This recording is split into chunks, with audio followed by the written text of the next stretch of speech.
मंडळी नमस्कार.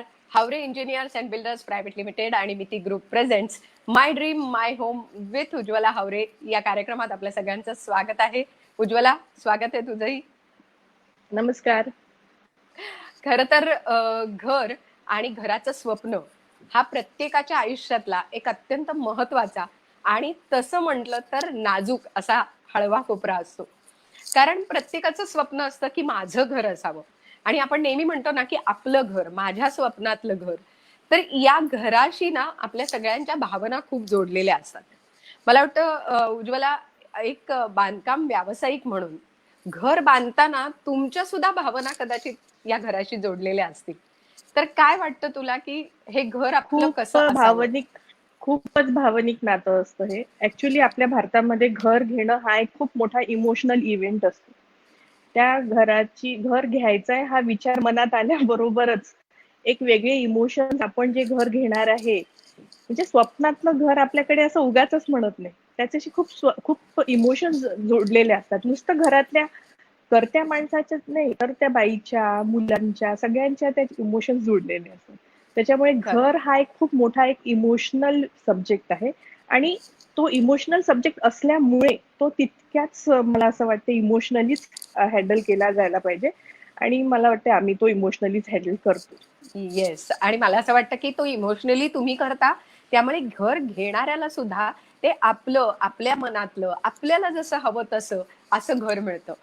आणि मला असं हो, वाटतं की मी तर कन्सिडर असाच करते की घर हे हा. माझं बेबी आहे. म्हणजे मी त्याला जन्म देते, मी त्याला क्रिएट करते आणि अगदी बरोबर आहे. त्याच्यानंतर त्याला मोठं करते आणि त्याच्यानंतर लग्न जसं आपण मुलीचं करून देतो तसं ते सुपूर्द करते. तर एक असं नातं मी माझ्या घरांसोबत जोडलेलं आहे. अगदी बरोबर. आणि म्हणजे योग्य स्थळी ते जाऊन पडतंय की नाही आपलं मूल, जसं म्हणतो ना की आपली मुलगी योग्य स्थळी डेफिनेटली जाते की नाही, हा एक योग्य विचार स्थळी. प्रत्येक वेळी असतो. आणि ते योग्य स्थळ मला असं वाटतं तुझ्याकडनं ग्राहकांकडे पोहोचतं आणि ते योग्य स्थळी जाऊन पोहोचतं. पण येस. असंच खरं तर प्रत्येक प्रोजेक्ट बद्दल आहे. पण आपल्या या दर एपिसोड मधनं आपण एकेका प्रोजेक्ट विषयी नक्कीच सांगणार आहोत. तुझा जो घोडबंदर ठाणेचा दहलिया प्रोजेक्ट आहे, हा प्रोजेक्ट मला असं वाटतं तू जे आता म्हणतेस ना की स्वप्नातलं घर, आपल्या मनातलं घर, अगदी त्याच्याशी रिलेटेड, त्याच्याशी जोडणार आहे. तर हा प्रोजेक्ट कसा आहे, आता तयार आहे का, नेमकी काय सिच्युएशन आहे? माझा हा प्रोजेक्ट, या प्रोजेक्टचं नाव डेलिया प्रोजेक्ट नाव आहे या प्रोजेक्टचं. अतिशय सुंदर 2 बिल्डिंगचं हे प्रोजेक्ट आहे. त्याच्यात 2 टॉवर्स आहेत आणि या प्रोजेक्टची काही वैशिष्ट्य मी सांगेल. आता कसं आहे की ह्या कोविड टाइम्स आहेत, खूप अनसर्टन टाइम्स सुरू आहेत. मग या अनसर्टन टाइम्समध्ये कुठेतरी आपल्याला असं वाटतं की काहीतरी सर्टन असावं, काहीतरी स्टॅबिलिटी आपल्याकडे असावी. आणि घर हा इमोशनल सब्जेक्ट असल्यामुळे जर घर आपल्याकडे स्वतःचं असेल तर तिथे आपल्याला ना कुठेतरी एक स्टॅबिलिटीचं फिलिंग येतं की चला बाकी काही असो नसो आपल्याकडे आपलं स्वतःचं कमीत कमी राहायची जागा तरी आहे. हा विचार एक खूप सुखावून जाणारा विचार आहे. आणि नक्कीच. आताचा विषय असा आहे की this is the best time to buy a house. Hmm. आता बेस्ट टाइम याच्यासाठी कारण कोविडमुळे किंवा या ज्या सगळं मार्केट सिच्युएशनमुळे सध्या रेट्स खूप कमी झालेले आहेत. हम्म. बरं, घराचेच रेट्स कमी झालेले नाहीयेत, तर लोनचे रेट्स पण खूप कमी झालेले, इंटरेस्ट रेट्स खूप कमी झालेले. त्याच्यामुळे this is the best time to buy a house. आता माझ्याकडे मी आज ज्या प्रोजेक्ट बद्दल बोलणार आहे तो आहे डेलिया. डेलिया का म्हणून चांगला आहे, का बरं हम्म. बेस्ट प्रोजेक्ट आहे आजच्या घडीला विकत घेण्यासाठी? तर सगळ्यात पॉझिटिव्ह म्हणजे ती बिल्डिंग माझी कम्प्लीट झालेला प्रोजेक्ट आहे. ओ, व्हेरी गुड. त्याची ओसी मिळालेली आहे, ऑक्युपन्सी सर्टिफिकेट त्या प्रोजेक्टचं मिळालेलं आहे.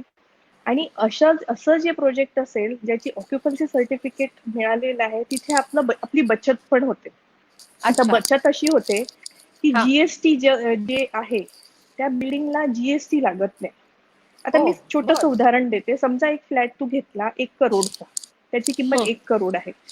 हम्म. तर तुला त्याच्यात 5% जीएसटीचं सेव्हिंग होतं, म्हणजे 5 ओके. लाखाचं सेव्हिंग होतं, which is a very big अरे वा. सेव्हिंग. हम्म. हम्म. त्याच्यामुळे हे जे माझी ही जी बिल्डिंग आहे, हे जे प्रोजेक्ट आहे डेलिया, याच्यात तुमचं सेव्हिंग होणार आहे कारण तुम्हाला जीएसटी लागणार नाहीये. इमिजिएट तुमची जी काही प्रोसिजर आहे पेमेंटची असेल, जी काही असेल ती सगळी प्रोसिजर कम्प्लीट केल्याबरोबर तुम्ही ताबडतोब तिथे त्या घरात शिफ्ट होऊ शकता, ही एक चांगली हम्म, गोष्ट आहे. हम्म, त्याच्यामुळे कसं आहे की या पिरियडमध्ये, या अनसर्टन पिरियड्समध्ये, या कोविड पिरियडमध्ये मला असं वाटतं की घर घ्यायचं असेल तर आपण ताबडतोब या प्रोजेक्टमध्ये शिफ्ट होऊ शकता. सो हे जे सगळं बॅकग्राऊंड मी जे सांगितलं आहे त्याच्यामुळे परफेक्ट प्रोजेक्ट टू इन्व्हेस्ट आणि टू शिफ्ट नाव असा हा प्रोजेक्ट हम्म, आहे. हम्म, हम्म. आणि मला वाटतं तू आता म्हणालीस तसं की ओसी जर मिळालेली आहे आणि त्याच्यावर जर जीएसटी लागणार नाहीये, जवळपास जसं उदाहरण दिलंस त्याप्रमाणे इतकी मोठी रक्कम ही सेव्हिंग होणार आहे, तर मला असं वाटतं नक्कीच लोक ह्याचा विचार करतील. पण हे सगळं विचार करत असताना जेव्हा आपण म्हणतो की आमचं मनातलं घर म्हणजे कसं हवं, तर डोंगराच्या पायथ्याशी, नदीच्या काठावर वगैरे, असं आता ह्या कल्पना थोड्याशा जुन्या झाल्या. पण निसर्गाच्या सान्निध्यात घर असावं एवढा सुद्धा विचार आम्ही नक्की करू शकतो. तर त्या बाबतीत काय आहे ते मला सांग. निसर्ग आहे का म्हणजे जवळ? आता डेलिया प्रोजेक्ट बद्दल मी सांगितलं की त्याची ओसी मिळालेली आहे, पण ते नेमकं हा. लोकेशन त्याचं कुठे आहे ते मी सांगते. तर ओके. स्ट्रॅटेजिक लोकेशन जे म्हणतात की परफेक्ट लोकेशन, तर ते प्रोजेक्टचं लोकेशन घोडबंदर रोडला, घोडबंदर रोड स्थित आहे, हम्म, एकदम हाय हम्म. स्ट्रीट. घोडबंदरचा जो रोड आहे तो हाय स्ट्रीट म्हणतात त्याला. त्याच्यामुळे बरोबर. म्हणजे त्या स्ट्रीटवर सगळे मॉल्स आहेत, सगळे चांगले हॉस्पिटल्स आहेत, कॉलेजेस आहेत, चांगल्या चांगल्या शाळा आहेत, असा तो हाय स्ट्रीट बरोबर. तो घोडबंदर रोड आहे. तर अगदी त्या रोडवर असलेलं हे प्रोजेक्ट आहे. रोडवर असूनही त्या प्रोजेक्टचं लोकेशन असं ठेवलेलं आहे की त्या बिल्डिंग मधल्या सगळ्या फ्लॅट्स मधनं व्ह्यू जो आहे तो फॉरेस्ट, म्हणजे संजय गांधी हम्म. नॅशनल पार्क आणि घोडबंदर रोडची जी क्रीक आहे, घोडबंदर क्रीक आहे, त्याचा बरं. व्ह्यू त्याला मिळतो. म्हणजे अरे वा. शहरात राहून सुद्धा, मेन रोडवर राहून सुद्धा तुम्हाला अगदी नेचरच्या जवळ, म्हणजे अगदी निसर्गाच्या जवळ राहिल्याचा फील त्या प्रोजेक्टमध्ये तुम्हाला येतो. वा. वा. दुसरा अजून फायदा असा आहे त्या प्रोजेक्टचा की तो जो घोडबंदर रोड आहे, त्या जो घोडबंदर दोन मोठ्या शहरांना कनेक्ट होतो. एका बाजूला हम्म. तो सुरतला जातो आणि दुसऱ्या बरं. बाजूला तो नाशिकला जातो. म्हणजे अशा ठिकाणी सुद्धा तुमचा जर असा अपडाऊन किंवा अशा प्रकारचा काही जॉब असेल, तर तुम्हाला तिथे राहणं अतिशय सोयीस्कर आहे की तुम्हाला वेगळं ट्रॅव्हलिंग करून मग त्या रोडवर तिकडे जा आणि मग तिकडे सिटीला जा, असं करण्याची गरज नाहीये. त्याच्यामुळे हम्म. अजून ह्या रोडचा तुम्हाला मी फायदा असा सांगते की हा रोड हा. Connected to Western Express Highway आणि ईस्टर्न एक्सप्रेस हायवे, दोन्ही बरं. रोड्सला कनेक्ट करतो. बरं. त्याच्यामुळे it is much more feasible, कारण बरेचसे मेजर हम्म. बिझनेसेस जे आहेत ते वेस्टर्न एक्सप्रेस हायवेला आहेत, काही ईस्टर्न एक्सप्रेस हम्म. हायवेला आहेत. मग अशा राईट. ठिकाणी जर आपलं घर असेल तर it is much more convenient for people, म्हणजे अपडाऊन राईट. करण्यासाठी राईट. जे आहे ते खूप कन्व्हिनियंट आहे. त्यांचा वेळ ट्रॅव्हलिंग मध्ये जास्त जाणार नाही. बरोबर. दुसरं आणि अजून एक आहे हम्म. की घोडबंदर रोडच्या जिथे आमचं हे प्रोजेक्ट आहे कासार वडवली, हा. तिथे हा जो एरिया आहे it is very much closer to Borivali, Goregaon, hmm. Mira Bhayandar, त्यानंतर इकडे ठाणे, मुलुंड, हा सगळा भाग तुम्हाला खूप जवळ पडतो. म्हणजे या एरियात बरोबर. जर तुम्ही राहत असाल किंवा तुमचं वर्क असेल तर तुम्ही घोडबंदर स्थित आमच्या डेलियामध्ये घर घ्यायला अजिबात हरकत नाही. इट इज अ बरोबर. Beautiful location, very strategic location. अगदी मेन रोडच्या जवळ असूनही निसर्गाच्या सान्निध्यात असलेलं हे प्रोजेक्ट आहे. खरंय. मला असं वाटतं या फोटोवरनच अंदाज येतोय की निसर्गाच्या सान्निध्यात आहे. आणि ज्या गोष्टी तू सांगितल्यास इतकं जवळ, म्हणजे म्हटलं तर शहरात सेंट्रली लोकेटेड, आणि त्याच्याच आणि बरोबर. अजून एक सगळ्यात महत्वाची जी हा. हा. मुंबईकरांसाठी फार महत्वाची गोष्ट आहे की हा. ती म्हणजे याच्या अगदी समोर मेट्रो स्टेशन आहे. ओ. बर. त्याच्यामुळे घोडबंदर रोडला सहसा बरेच लोक म्हणायचे की ठाणे स्टेशन पासून थोडंसं लांब आहे, तर इथे हा. ती काळजी करायची अजिबात गरज नाही, कारण मेट्रो स्टेशन आपल्या प्रोजेक्टच्या अगदी समोर आहे, वेदांता वा. हॉस्पिटलच्या बाजूला. वा. त्याच्यामुळे मेट्रो स्टेशन आहे, बाजूला हायपर सिटी आहे, अजून दुसरे मोठे मोठे मॉल्स आहेत, त्याच्यानंतर चांगल्या शाळा आहेत, इंटरनॅशनल स्कूल्स आहेत, कॉलेजेस आहेत, इंजिनिअरिंग कॉलेजेस आहेत, दुसरे कॉलेजेस आहेत. अजून काय हवंय? सो दिस इज द बरोबर. Best location. प्रश्नच नाही. आणि आपण बघतोय फोटोत बघूनच असं वाटतंय की अरे वा, आता आत्ता इथे आपलं स्वतःचं घर असलं पाहिजे आणि आपल्या मनातलं स्वप्नातलं घर असलं पाहिजे. पण जसं राईट. आपण बघतोय तसं इथे जर आपलं घर आहे, निसर्गाच्या सान्निध्यात आहे आणि सध्याच्या दिवसात म्हटलं तर इको फ्रेंडली घर असणं हा एक आता महत्वाचा असा विषय झालेला आहे. तर काय सांगशील या बाबतीत काय विचार केलेला आहे तुम्ही? ऍक्च्युली मला खूप अभिमान आहे एका गोष्टीचा, की जेव्हा ग्रीन कन्सेप्ट, ग्रीन होम्स हा कन्सेप्ट खूप काही प्रसिद्ध नव्हता किंवा खूप रुजू झालेला नव्हता, तेव्हा मी डेलिया हा प्रोजेक्ट IGBC म्हणून जी संस्था आहे जी ग्रीन बिल्डिंगचे परमिशन्स देते, हम्म. त्यांच्याकडून मी परमिट घेऊन ही बिल्डिंग बनवलेली आहे. याच्यात बर. असा कन्सेप्ट आहे की या बिल्डिंगमध्ये मॅक्सिमम जितकं इको फ्रेंडली तुम्हाला ही बिल्डिंग करता येईल त्याच्या एम्युनिटीज मधनं, म्हणजे त्याच्यात जे ब्लॉक्स वापरले गेलेले आहेत, त्याच्यामध्ये जो पेंट वापरलेला गेलेला आहे, त्याच्यामध्ये जे ग्लास वापरलेले गेलेले आहेत, त्याच्यामध्ये दारं खिडक्या ज्या लाकडाच्या किंवा अल्युमिनियमच्या वापरल्या गेलेल्या आहेत, ह्या सगळ्या IGBC सर्टिफाईड असायला पाहिजे. त्याच्यानंतर त्यांचे जे क्रायटेरियाज आहेत त्याच्यात बसायला पाहिजे. त्याच्यानंतर रेन वॉटर हार्वेस्टिंग इथे केलेलं आहे. त्याच्यानंतर ओला कचरा, सुका कचरा त्याचं जे हे करायला लागतं, नियोजन करायला त्याचं जे लागतं. नियोजन करायला लागतं ते जे परफेक्टली केलेलं आहे. तर ह्या सगळ्या जे IGBC चे जे आहे कन्सेप्ट, त्याच्यामुळे याला सर्टिफिकेशन मिळालेलं आहे आणि this is the first green building in Thane. अरे तर वा. ही बिल्डिंग बर. अतिशय इको फ्रेंडली बिल्डिंग आहे. याच्या आधी पण आम्ही आमच्या दुसरं प्रोजेक्ट एक हावरे सिटी आहे, त्याला सुद्धा आम्हाला ग्रीन बिल्डिंगचा अवॉर्ड मिळालेला आहे. तर मला सांगायचं तात्पर्य हे आहे की एन्व्हायरमेंट कॉन्शियस जो प्रकार आहे तो आता आता सगळेजण व्हायला लागले, कारण गव्हर्नमेंटने तसं कंपल्सरी केलेलं आहे. पण मला असं वाटतं ती जाणीव आम्हाला पहिलेपासून होती आणि आम्ही ती आमच्या प्रोजेक्टमध्ये खूप प्राऊडली सांगते मी की ती इम्प्लिमेंट केलेली आहे, ती जबाबदारी घेतलेली आहे. So this project is a बरोबर. Wonderful green project. वा. मला वाटतं पर्यावरण पूरक गोष्टी व्हाव्यात हे आता आपल्याला निसर्गाने सांगितलंय, किंवा आता जसं तू म्हणतेस त्याप्रमाणे सरकारने सांगितलंय. पण निसर्ग कुठेतरी आपल्याला हे सांगत असतो की सतत निसर्गाच्या जवळ राहा, जितकं शक्य आहे तितकं आपण ते केलं पाहिजे. आणि तुमच्या आधीच्या प्रोजेक्टमध्ये सुद्धा तुम्ही हा विषय लोकांसमोर ठेवलेला आहे, हे खूप महत्वाचं आहे. पण याच्याच बरोबर ज्या ज्या अम्युनिटीज आपल्या सगळ्या या बिल्डिंग मध्ये मिळणार आहेत त्याबद्दल पण सांग, आणि बांधकामाच्या दृष्टीने तुम्ही नेमका काय विचार केलाय? कशा कशा गोष्टी लोकांना सगळ्यांना मिळाल्या आहेत, किंवा रूम्स कशा आहेत, खोल्या कशा आहेत, ते स्पेशियस एक लागतं घरातलं, ते आहे का? काय सांगशील याबद्दल? ते प्रोजेक्ट असं आहे ना की त्या प्रोजेक्टमध्ये माझे जे आता आपण सॅम्पल फ्लॅटचे पिक्चर्स बघतो आहे.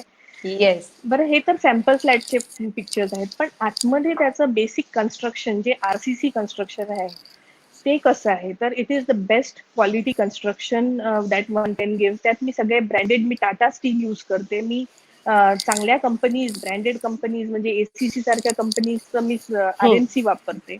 बरोबर. प्रत्येक लेवलला माझं स्टॅबिलिटी चेक होते RCC कन्सल्टंट कडून. म्हणजे त्याचा नुसतंच बाहेरून खूप सुंदर केली आहे असं नाही, तर आतूनही ती भरभक्कम असायला पाहिजे.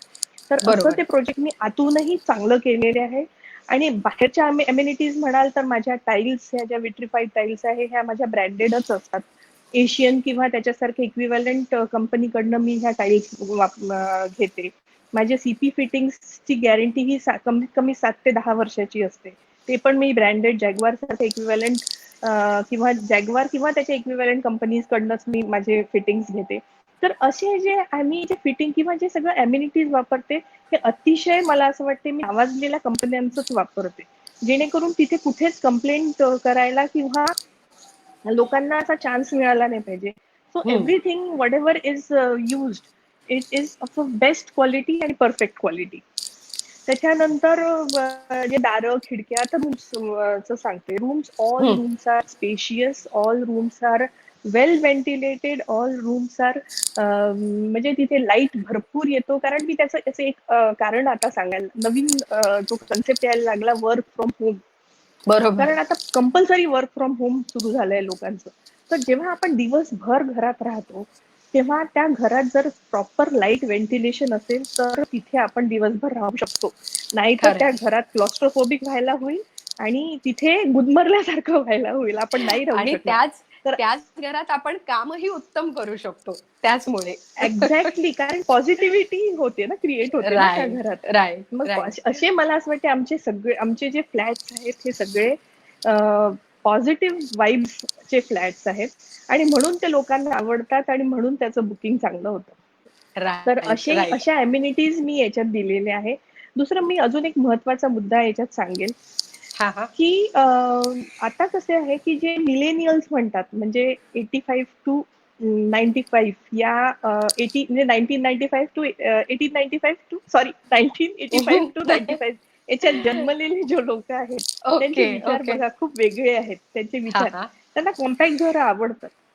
आणि ते सगळे आता कसे झालेले आहेत, ते सगळे आता नवीन नवीन स्टार्टअप किंवा नवीन नवीन जॉब्स मध्ये तीच लोक आहेत. मग ते आपले आता सध्या कस्टमर्स आहेत, किंवा भावी कस्टमर्स आपले तेच आहेत. तर हम्म. ते जर वर्क फ्रॉम होम मधनं इंटरेस्ट घेत असतील, तर त्यांच्यासाठीच आपण ही घरं डिझाईन करायला पाहिजे. त्यांच्या